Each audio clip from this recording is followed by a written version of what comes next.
The creak echoed through the basement, each sound amplified by the oppressive silence. Clara held her breath, instinctively reaching for Elliot's hand. He squeezed it tightly, his grip cold and clammy. In the dim light, they exchanged a wide-eyed glance, neither daring to speak. The sound of soft, measured footsteps broke the tension. Clara motioned for Elliot to stay still as she crept toward a tall shelf filled with dusty books. She peered around it, straining to see into the darkness. A shadow moved in the corner of the room and she froze, her heart pounding so loudly she was certain it would give them away. Elliot, who had been trembling behind her, hissed under his breath, "What do you see?" "I don't know," Clara whispered. "Someone's here." Before either of them could react, a figure emerged from the shadows. It was the man from the coffee shop, the stranger who had started all of this. He looked disheveled, his coat torn and his face smeared with dirt. But his eyes were sharp, scanning the room until they landed on Clara and Elliot. "You two," he said in a low, urgent voice, "you shouldn't be here." Clara stepped forward despite Elliot's frantic attempts to pull her back. "We could say the same about you," she shot back, her voice braver than she felt. "Who are you? What's going on?" The man glanced toward the doorway they had entered through, his expression darkening. "There's no time for explanations. They're coming." "Who?" Elliot demanded, his voice cracking. The man didn't answer. Instead, he crossed the room in 3 swift strides and began pushing one of the shelves aside, revealing another hidden passage. "Come with me if you want to live," he said grimly. Clara hesitated, but the sound of approaching footsteps made the decision for her. She grabbed Elliot's arm and pulled him toward the hidden passage. The stranger didn't wait. He disappeared into the darkness, leaving the door open just wide enough for them to follow.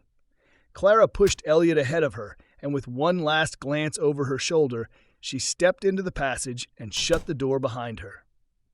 The silence was immediate, broken only by their labored breathing. The narrow corridor smelled of damp earth and decay, and the air was thick and heavy. A faint light from the stranger's flashlight guided them as they hurried forward. "Who are they?" Clara whispered. The stranger didn't turn around. "You really don't want to know. But if we don't get out of here, you'll find out the hard way." Elliot stumbled, catching himself against the dirt wall. "Why us? Why did you drag us into this?" The stranger stopped abruptly, his flashlight beam bouncing off the jagged walls. "You think this is about you?" he hissed, his voice barely above a whisper. "You found the journal, that's all it took." Clara's stomach churned. The journal. It had been tucked away in a box of old books at a thrift store. Something about its worn leather cover and cryptic symbols had drawn her in. She hadn't been able to resist bringing it home, and now it seemed to have brought danger right to their doorstep. "What's in the journal?" she pressed. The stranger gave her a look that sent a chill down her spine. "It's not what's in it, it's what it unlocks." Before Clara could ask more, the sound of scraping metal echoed down the passage. The stranger's face twisted in alarm. "They've found the entrance," he said. "Move now." The 3 of them broke into a run, the uneven ground making every step treacherous. Clara clutched Elliot's hand as they struggled to keep up with the stranger. The narrow corridor opened into a larger chamber, its high ceiling disappearing into darkness. At the center was a stone pedestal, its surface etched with the same symbols as the journal. The stranger hurried to the pedestal, pulling a small object from his pocket. It was a key, jagged and ancient-looking. He inserted it into a slot in the pedestal and turned it with a grinding click. The room shuddered, and a low rumble filled the air. "What are you doing?" Clara demanded, panic rising in her voice. "Keeping us alive," the stranger said through gritted teeth. "This will slow them down." The rumbling grew louder, and the walls of the chamber began to shift, stones sliding into place as if forming a barrier. Clara and Elliot watched in stunned silence as the entrance to the chamber sealed shut. "That won't hold them forever," the stranger said, turning back to face them. His face was pale, and for the first time he looked as frightened as they felt. "We have to keep moving." Clara's patience snapped. "No more running until you tell us what's going on. What's in this journal, and who's after us?" The stranger hesitated, his jaw tightening. Finally, he sighed. "The journal is a map, a guide to something buried deep beneath this city. Something powerful and ancient, The kind of thing people would kill for. And now, thanks to you, they know where to find it. Clara felt the blood drain from her face. We didn't know. We just thought it was interesting. Interesting? The stranger snapped. You have no idea what you've stumbled into. That journal has been hidden for centuries for a reason. Elliot stepped forward, his fists clenched. Then why didn't you leave it hidden? Why are we running instead of destroying it? The stranger's eyes hardened. Because it can't be destroyed. And if it falls into the wrong hands, it won't just be us who pay the price. A deafening crash interrupted their argument. The walls of the chamber trembled, dust falling from the ceiling. The stranger's face went ashen. They're breaking through. We have to go. He led them to another passage at the far end of the chamber, this one sloping downward.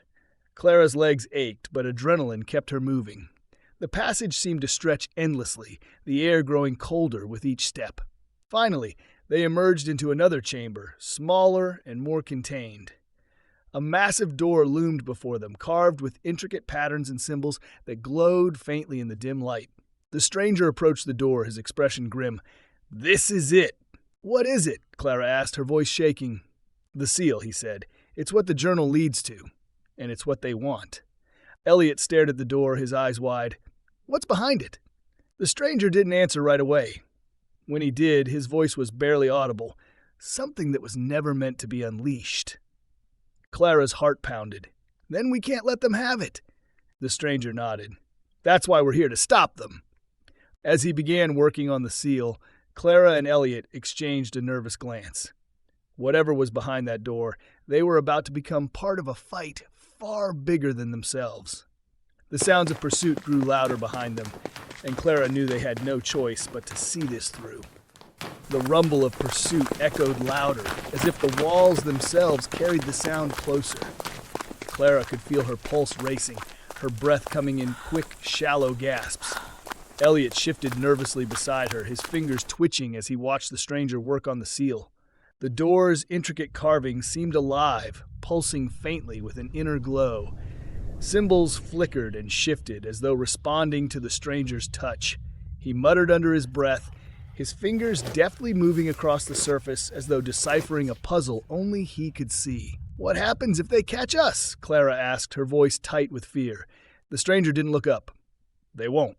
That's not an answer, Elliot snapped. Finally, the stranger turned, his expression hard. If they catch us, they'll force that door open. They'll unleash what's inside, and the world as you know it will end. The words hung in the air, cold and heavy. Clara swallowed hard. What's inside that door? The stranger hesitated, his gaze flicking to the glowing symbols. Something ancient, something powerful. It's not alive, not in the way we understand life, but it's conscious, malevolent. The last time it was released, civilizations fell, entire continents burned, humanity barely survived. Elliot's face was pale. And you thought it was a good idea to bring us here? The stranger's eyes narrowed. I didn't bring you here. You brought yourselves by taking that journal. Now, if you're done questioning my motives, we need to focus on staying alive. The sound of metal scraping against stone made them all jump. Clara spun around, her heart hammering. The wall behind them was beginning to crack, jagged fissures spreading outward as something heavy slammed against it from the other side. We're out of time, the stranger said. He turned back to the seal, his movements frantic now. You need to decide if you're with me or against me. Either way, this door needs to be protected. How do we protect it? Clara asked, stepping closer. He looked at her, his expression grim. By making sure it stays sealed, no matter the cost. The wall behind them exploded inward, a shower of dust and debris filling the chamber. Clara threw herself to the ground, shielding her head as jagged pieces of stone rained down. When the dust began to clear, she saw them. They were human, mostly. Dressed in dark, tattered clothing, their faces were pale and gaunt, their eyes glinting with an unnatural light. They moved with an eerie precision, their footsteps silent despite the chaos they left in their wake. Run, the stranger shouted. Clara didn't need to be told twice. She grabbed Elliot's hand and bolted toward the far side of the chamber. The stranger stayed behind, his hands still working on the seal. The glowing symbols flared brighter, casting strange shadows across the walls. What about him? Elliot yelled, glancing back. He knows what he's doing. Clara shouted. At least, she hoped he did. The thought of leaving him behind made her stomach churn, but she knew they couldn't afford to stop. They sprinted down a narrow passageway, the walls pressing close on either side. The air was colder here, and the faint hum of energy seemed to vibrate through the stone.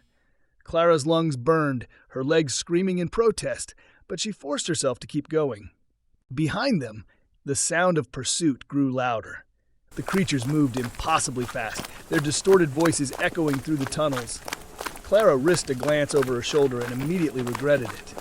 One of them was close, too close. Its eyes locked onto hers, and a twisted smile spread across its face. "Elliot, faster!" she gasped. "I'm trying," he panted. The passage opened into another chamber, this one smaller and less ornate. A circular pool of water dominated the center of the room, its surface unnaturally still. Strange symbols were carved into the stone around it, glowing faintly in the dim light. "What now?" Elliot demanded, his voice rising in panic. Clara's eyes darted around the room, searching for an exit. There was none. The passage they had come through was the only way in or out. "We're trapped," she whispered. Elliot backed toward the pool, his hands trembling. "This can't be it. There has to be another way." Before Clara could respond, the creatures entered the chamber. They moved slowly now, their unnatural eyes fixed on Clara and Elliot. One of them stepped forward, its movements jerky and disjointed. "Give us the journal," it rasped, its voice like nails on a chalkboard. Clara clenched her fists. "We don't have it anymore." The creature tilted its head as if considering her words. Then it smiled, a grotesque, inhuman expression. Lies. It lunged forward, and Clara screamed. Instinctively, she grabbed Elliot and dove toward the pool. The icy water closed over her head, cutting off her breath. For a moment, there was nothing but darkness and the sound of her own heartbeat. Then the world shifted. When Clara opened her eyes, she was no longer in the chamber. She lay on soft grass, the scent of wildflowers filling the air. The sky above her was a deep, unbroken blue, and a gentle breeze brushed against her skin. "Clara?" Elliot's voice was hoarse but steady. She turned to see him sitting a few feet away, his clothes soaked and his expression bewildered. "Where are we?" she asked, her voice barely a whisper. He shook his head. "I don't know. One minute we were underwater and the next, this." Clara sat up, her mind racing. The meadow stretched out in all directions, bordered by a dense forest. There was no sign of the chamber, the creatures, or the stranger. "Do you think he made it?" Elliot asked. Clara's chest tightened. "I don't know." Before they could say more, a figure emerged from the trees. Clara tensed, her body ready to flee, but the figure raised its hands in a gesture of peace. It was a woman, her long hair woven with flowers and her eyes a vivid green. She wore a flowing garment that seemed to shimmer in the sunlight. "You shouldn't be here," the woman said, her voice calm but firm. Clara got to her feet, pulling Elliot with her. "We didn't mean to come here. We were running from something."